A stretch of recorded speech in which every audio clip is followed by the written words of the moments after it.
নবী পাকের প্রেমিকেরা মা বাপের কত মর্যাদা আল্লাহ পাক দিয়েছে, কেননা বাপ আমার সারা জিন্দেগিটা তোমাদের ভবিষ্যতের জন্যই খাটে। এখানে যতগুলো বাপ বসে আছে চেহারাটার দিকে তাকিয়ে দেখো, দাড়িগুলো পেকে গেছে, মুখগুলো সব বলে গেছে, কালো শিয়া হয়ে গেছে, রোগা দুর্বল হয়ে গেছে। এ শোনা ছেলেরা বাবারা, এই বাপগুলো এমনি এমনি হয়নি গো। নিজেদের যৌবন গুণকে, নিজেদের তাকত গুণকে, নিজেদের মেহনত গুণকে, নিজেদের সুন্দর জীবন গুণকে তোমার আমার ভবিষ্যতের জন্য তারা লাগিয়ে দিয়েছে। আমি আমার আব্বা জানের কথা বলি, আমার আব্বা জান আজ যে কষ্ট করে তার তুলনা দেওয়া যাবে না। আমি আমার আব্বা জানের জিন্দগিটা দেখেছি। এ ছেলেরা এক নবীর খানদানের সন্তান হয়ে 40-50 বছর ধরে দিন ইসলামের প্রচার করে বেড়ায়, উপর বাংলাতে যায়, এপার বাংলাতে যায়।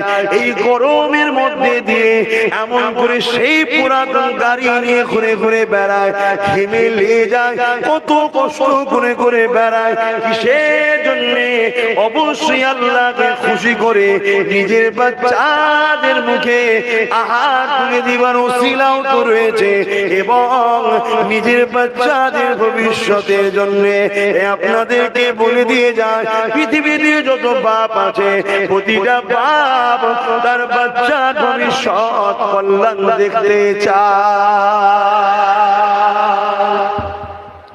খবরদার এই বুড়ো বাপগুলোকে কষ্ট দিও না, এদেরকে ভালোবাসো, পিয়ার করো।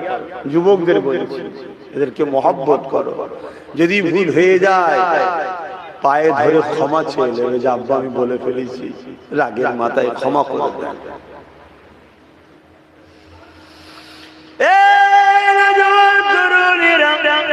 আরে আল্লাহ নবী যখন মায়ের পেটে ছিল, নবী পাকে আব্বা জান যখন দুনিয়া জমিন দিয়ে চলে গিয়েছিল, তাই নবী আমার বলেছেন, এ বিশ্বে যুবকেরা, এ বিশ্বে মানুষেরা বাবারা যে কত কষ্ট আমি মুহাম্মদ সেটা বুঝি।